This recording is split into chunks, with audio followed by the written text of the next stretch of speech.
No, she's not in the photo. She's not really part of this family, my mother-in-law said, loud enough for everyone to hear. My 7-year-old daughter froze beside me, clutching her dress. I whispered, "What do you mean?" The photographer hesitated, camera still raised. Then my sister-in-law smirked, "Let's keep the picture accurate." And that's when I noticed what the camera had already captured. My name is Marigold Hayes, and I'm 36 years old. Before I married into this family, I was a single mom working as a school administrative assistant. Nothing glamorous. Nothing flashy. Just me and my daughter Ava, living a steady, modest life in a 2-bedroom apartment where the kitchen smelled like cinnamon toast every morning and the sound of cartoons playing on a Saturday was better than any symphony. I wasn't trying to impress anyone. I was just trying to give my little girl a good life. Then I met David. He was charming at first, genuinely warm. He loved Ava, or at least that's what I believed. He'd pick her up from school, help her with homework, call her kiddo like she was his own. When he proposed, I thought I was giving Ava the complete family she deserved. I thought I was finally getting it right. But marrying David meant marrying his family. And his family was a different world entirely. The Hayes family was obsessed with image. Everything they did was curated, controlled, polished. Their holiday dinners weren't about warmth. They were about performance. Every photo, every gathering, every conversation was designed to project perfection. I noticed the cracks early. Small things at first. The way his mother, Patricia, would introduce David and me to guests, but never mention Ava. The way his sister, Charlotte, would buy matching outfits for all the cousins at Christmas, but conveniently forget Ava's size. The way family newsletters and group chats included everyone's milestones except my daughter's. Ava wasn't theirs, not by blood, and they never let me forget it. They never said it outright in the beginning. It was all subtle. A whisper here. A missing invitation there. A seat at the kids' table that somehow didn't have Ava's name on it. I told myself to be patient. I told myself that kindness and consistency would eventually win them over. I believed that if I just showed up, smiled, helped in the kitchen, bit my tongue, and kept the peace, they would eventually see Ava for who she was. A sweet, smart, beautiful little girl who just wanted to belong. But I was wrong. David, who once stood beside me, slowly drifted toward his family's way of thinking. He stopped correcting his mother. He stopped defending Ava. He started using phrases like, "You know how they are, and don't make this bigger than it needs to be." I wasn't rich. I wasn't impressive by their standards. But I want you to understand something about me. I noticed everything. I remembered every word, every look, every time my daughter's face fell when she realized she'd been left out again. I carried all of it quietly, like stones in my pockets, getting heavier with every gathering. And my bond with Ava only grew stronger because of it. I would hold her at night when she didn't understand why the other kids got party favors and she didn't. I would brush her hair in the morning and tell her she was enough. I would look into her brown eyes and silently promise that no one, absolutely no one, would make her feel invisible forever. If you've ever felt like you had to shrink yourself or your child just to be accepted by people who were supposed to love you, hit that subscribe button right now. This story is for every parent in a blended family who has faced judgment they didn't deserve. Have you ever stayed quiet just to keep the peace, even when every word they said cut straight through you? I want to hear from you. Drop your experience in the comments below, because you are not alone in this. Like this video and click share before we go deeper into what happened next. Because what happened at that Easter gathering didn't just change my holiday. It changed my entire life. Easter Sunday arrived with bright sunshine and the smell of fresh-cut grass drifting through the open windows of Patricia's enormous house. The whole property looked like something out of a magazine.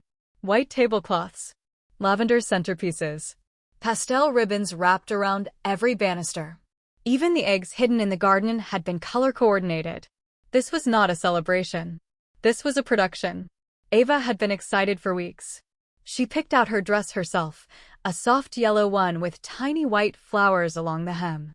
She stood in front of the mirror that morning and twirled, watching the skirt spin around her knees. "Do I look like a Hayes mama?" she asked me. The innocence in her voice nearly broke me. I knelt down, adjusted her collar, and said, "You look like the most beautiful girl in the world." When we arrived, the house was already buzzing with family. Cousins chasing each other through the hallway. Uncles laughing by the grill out back. Aunts arranging dishes on the dining table with military precision. Ava held my hand tightly as we walked in, her eyes wide, hopeful. For about an hour, things were fine. Ava played with the other children. She laughed. She ate a cupcake with purple frosting that stained her lips. I watched her from across the patio and allowed myself to think maybe today would be different. Then Patricia clapped her hands and announced it was time for the official family photograph. This was a tradition. Every Easter, every Christmas, every major event. The Hayes family portrait. Everyone gathered on the front lawn where the azaleas were in full bloom.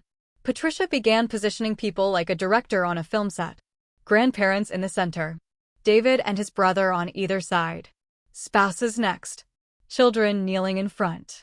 The photographer, a young man with a professional camera and a tripod, adjusted his lens and waited. Ava started walking toward the group, smoothing down her yellow dress. She looked up at me with a small, nervous smile, waiting for me to guide her to a spot. That's when Patricia stepped forward. She placed her hand gently but firmly on Ava's shoulder and steered her away from the group.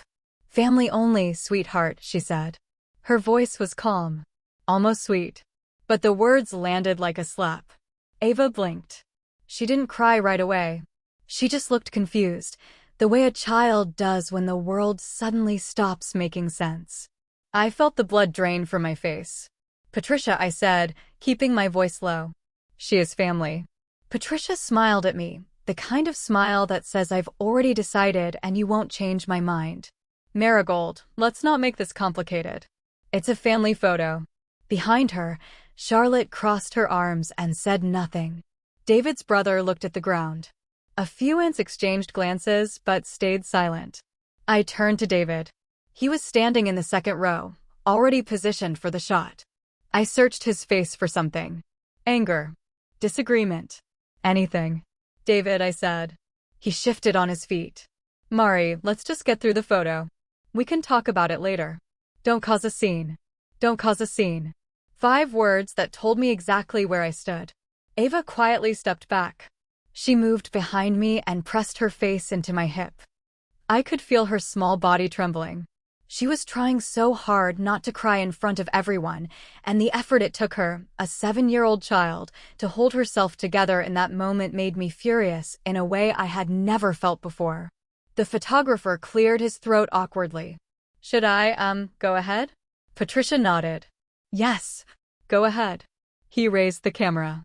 Flashes popped. Smiles stretched across faces like rubber bands.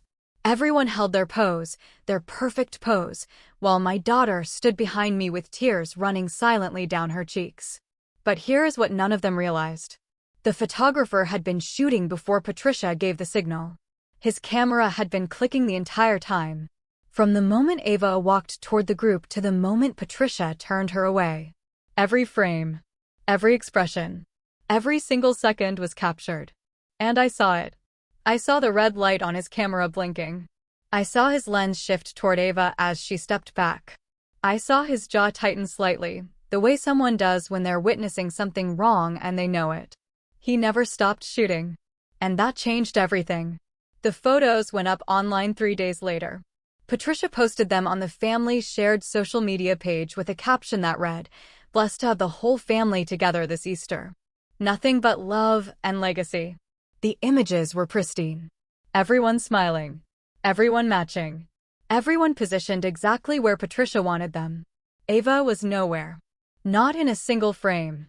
She had been edited out of the narrative entirely, as though she didn't exist. I sat at my kitchen table staring at my phone, scrolling through the comments. Hearts. Praying hands emojis. What a beautiful family. Goals. So blessed. The taste of bile rose in my throat. That evening, I waited until Ava was asleep and confronted David in the living room. The television was on low, some basketball game he wasn't really watching. The hum of the refrigerator from the kitchen was the only other sound. "Did you see the photos your mother posted?" I asked. He didn't look up. "Yeah, They came out nice. Ava isn't in any of them. He sighed, the kind of heavy, rehearsed sigh that told me he'd been expecting this conversation and had already decided not to care. Mari, you know how my mom is. She's traditional. She just wants the photos to look a certain way. A certain way, I repeated. You mean without my daughter? Our daughter, he corrected, but the word sounded hollow. Like something he said because he was supposed to, not because he believed it. Then act like it, I said. He finally looked at me. Can we not do this tonight? I stared at him for a long time. Then I walked away. I didn't slam the door. I didn't raise my voice. I just walked away and sat on the edge of our bed in the dark, listening to the sound of my own breathing, wondering when the man I married had become a stranger. 2 days later, the second betrayal came. Charlotte posted a comment under the family photo that read, "So nice when things are simple. No complications, just real family." The comment got 14 likes, including one from David's aunt. I read it 5 times. Each time, the word complications dug deeper. She was talking about me. She was talking about Ava. I knew it. Everyone who liked that comment knew it too. The worst part came when Ava found out. She didn't see the post herself. She heard about it at school. One of her classmates, a cousin's child who attended the same elementary school, told her during lunch. My mom said you're not really part of their family. She said the pictures prove it. Ava came home that day and didn't say a word. She walked past me, went to her room, and closed the door. When I went in, she was sitting on her bed, holding her stuffed rabbit, staring at the wall. "Mama," she whispered. "Why don't they want me?" I sat beside her. I pulled her into my lap. I held her so tight I could feel her heartbeat against my chest. I didn't have an answer. I just held her and let my own tears fall into her hair where she couldn't see them. The third betrayal was the most deliberate. Patricia called David the following week and suggested, very casually, that it might be easier for everyone if Ava stayed home during future family events. She'd probably be more comfortable with a sitter, Patricia said over speakerphone while I stood in the kitchen doorway, a dish towel in my hand, listening. David hesitated. But he didn't say no. He said, "I'll talk to Marigold about it." That was the moment something inside me shifted permanently. I stopped being sad. I stopped being hurt. Those emotions had served their purpose, and they were done.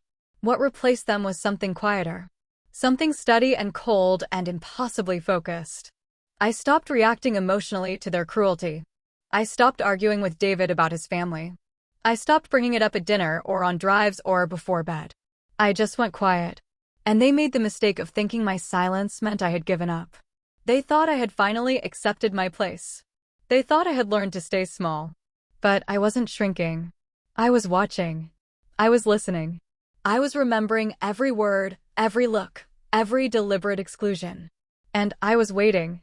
Because Ava asked me one night, lying in bed with the lamp casting soft shadows on the wall, "Mama, will I ever belong somewhere?" I kissed her forehead and said, "You already do, baby. You belong with me.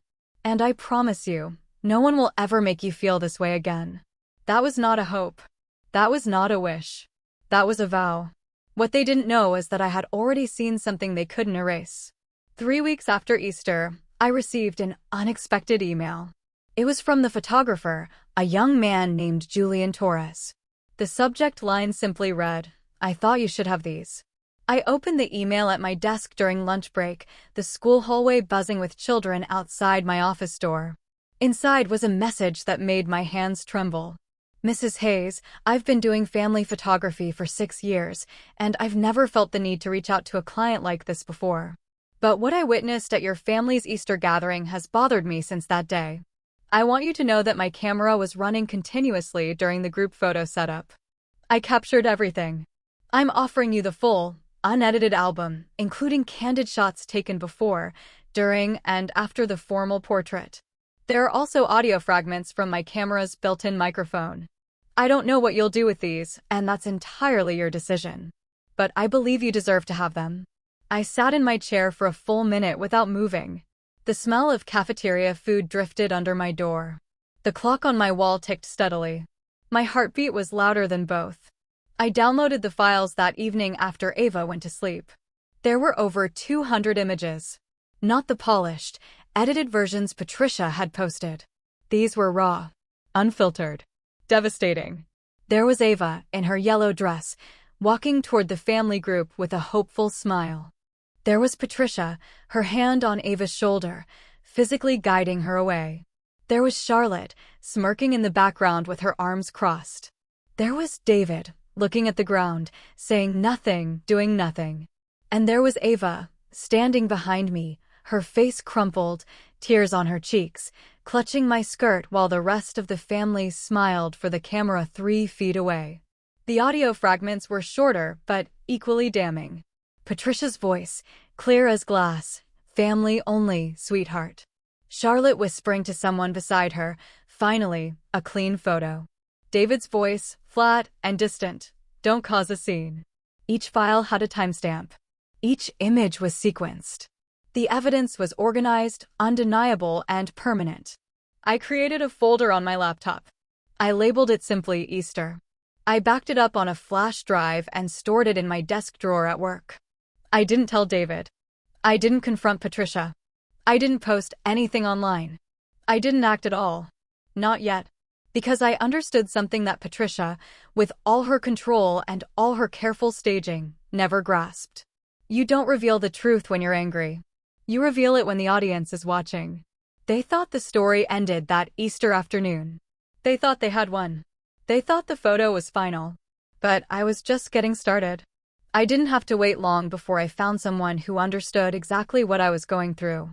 Her name was Rachel, David's cousin on his mother's side. She was 32, sharp-witted, and had the kind of laugh that filled a room even when she was trying to be quiet.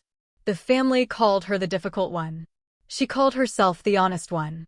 Rachel reached out to me 2 weeks after the Easter incident. She sent a text that said, I saw the photos online. I noticed who was missing. Can we talk? We met at a small coffee shop on the edge of town. The place smelled like fresh bread and espresso, and the sound of a jazz playlist played softly through ceiling speakers. Rachel sat across from me, stirring her latte slowly, and said, they did the same thing to me, you know. Different reasons, same playbook. She told me her story.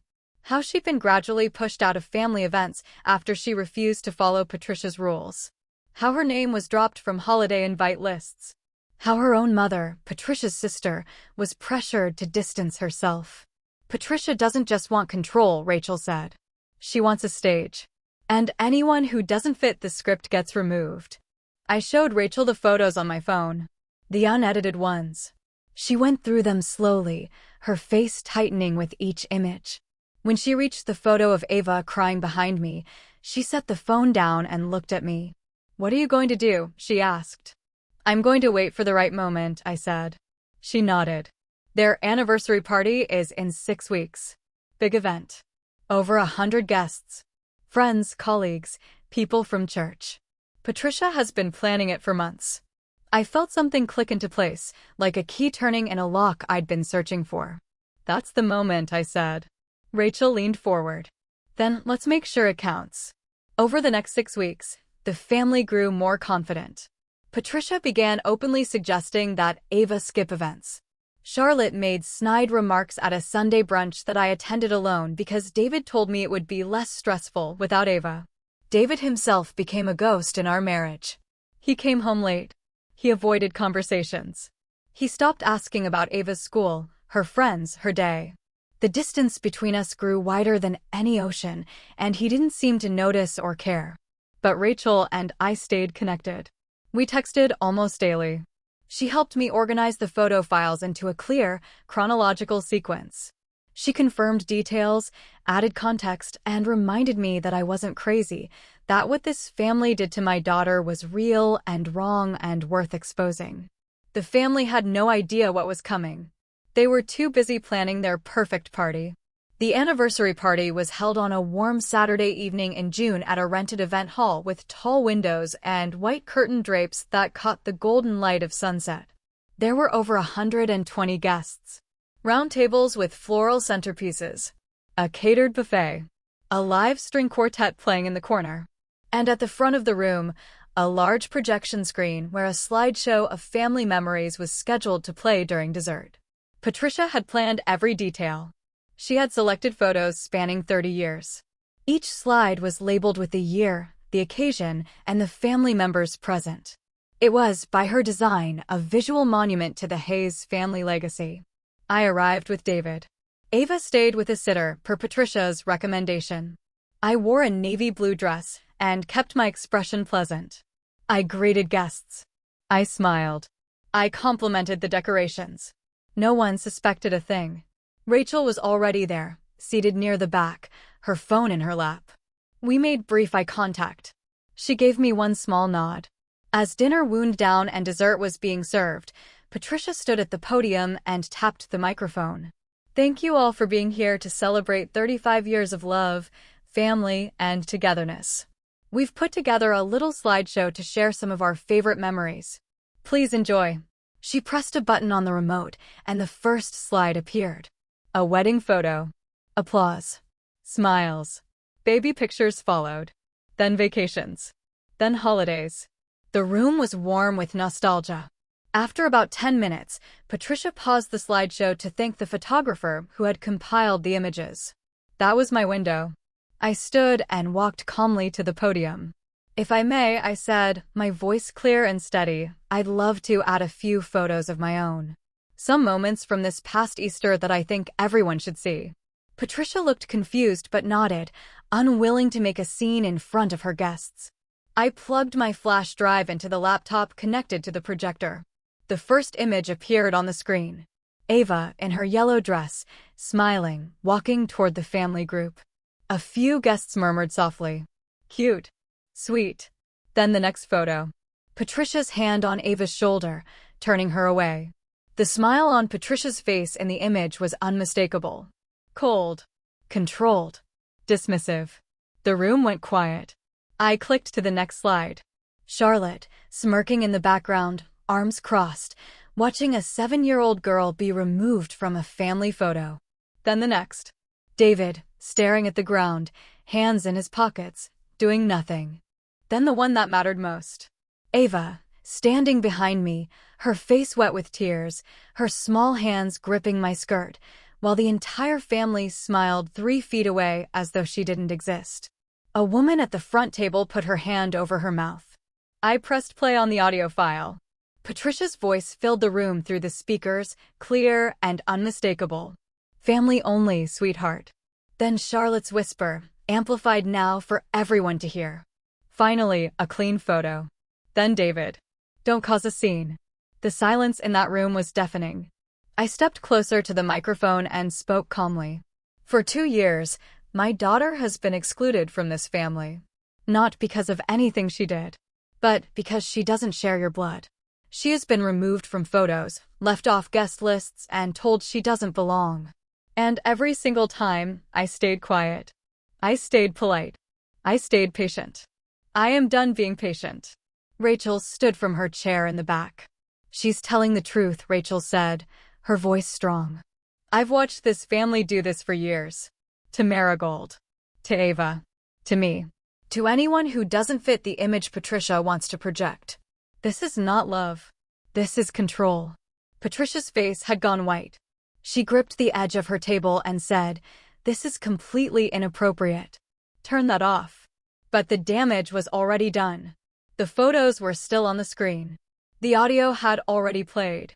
Over 100 people had seen and heard it all. David stood from his chair, his mouth open, but no words came out. He looked at me, then at the screen, then at his mother. Charlotte had her phone pressed to her ear, whispering furiously to someone. A few guests quietly gathered their things and left.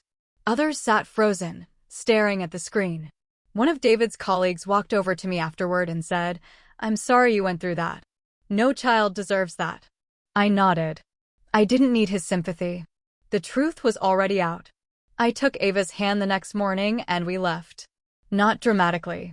Not with a speech. I packed 2 suitcases, loaded the car while the birds sang outside our window, and drove to a rental apartment Rachel had helped me find the week before. Ava sat in the back seat, holding her stuffed rabbit, watching the houses blur by. "Where are we going, Mama?" she asked. "Somewhere we're wanted," I said. David called that afternoon. Then again that evening. Then every day for a week. His voicemails started apologetic. "I'm sorry. I should have said something. I should have stood up." Then they turned desperate. "Please come home. We can fix this." But trust, once shattered, doesn't reassemble because someone decides they're sorry. His regret didn't undo the damage. It didn't erase the tears my daughter cried alone in her room. It didn't rewrite the words his family spoke or the silence he chose. I didn't go back. Patricia's carefully constructed image crumbled in the weeks that followed. Guests from the party talked. Screenshots circulated. The photos from Julian's camera appeared on community forums. People who had admired the Hayes family for years suddenly saw them clearly. Charlotte deactivated her social media accounts. Patricia stopped attending church. David's brother quietly distanced himself from the family entirely. And Rachel stayed. She became the family I chose. She showed up with groceries, helped Ava with her science project, and sat with me on the porch on quiet evenings when the weight of everything felt too heavy to carry alone. Ava started smiling more. She joined a soccer team. She made new friends. She stopped asking why she wasn't wanted and started asking when her next game was. One night, as I tucked her in, she looked up at me and said, "Mama, I'm glad we left." I smoothed her hair and kissed her forehead. "Me too, baby." They wanted a perfect picture. They spent years building a frame, choosing the angles, controlling the light. But the truth doesn't disappear just because you don't like what it shows. And my daughter, my beautiful, brave, 7-year-old daughter, was never the flaw in their photo. She was the only honest thing in it. If you or your child has ever been made to feel like you didn't belong, especially by the people who were supposed to love you unconditionally, then you know how deep that pain goes. It doesn't just bruise. It reshapes you. It makes you question your worth in rooms where your worth should never be a question. Have you ever stayed silent in a moment like that, swallowed the words you wanted to scream, and later wished you had spoken up? I want to hear your story. Not because it's easy to share, but because your voice matters more than you think. Someone watching this right now is going through exactly what you went through, and your words might be the thing that gives them the courage to stand up. Drop your story in the comments below. Let this community know you're here. And if this story moved you, if it reminded you of your own fight, click share. Send it to someone who needs to hear it today. Because no child should ever be erased from the picture. And no parent should ever have to beg for their child to be seen. Standing up for yourself is one of the hardest things you'll ever do, especially when the people you're standing up against are supposed to be your family. If you've been there, subscribe and become part of this community. We are building something here, a space where people who've been made to feel small can finally stand tall. Let me know this story helped by clicking share. And tell me where you're watching from. I love seeing how far these stories travel. Because every view, every comment, every share tells someone out there that they are not alone.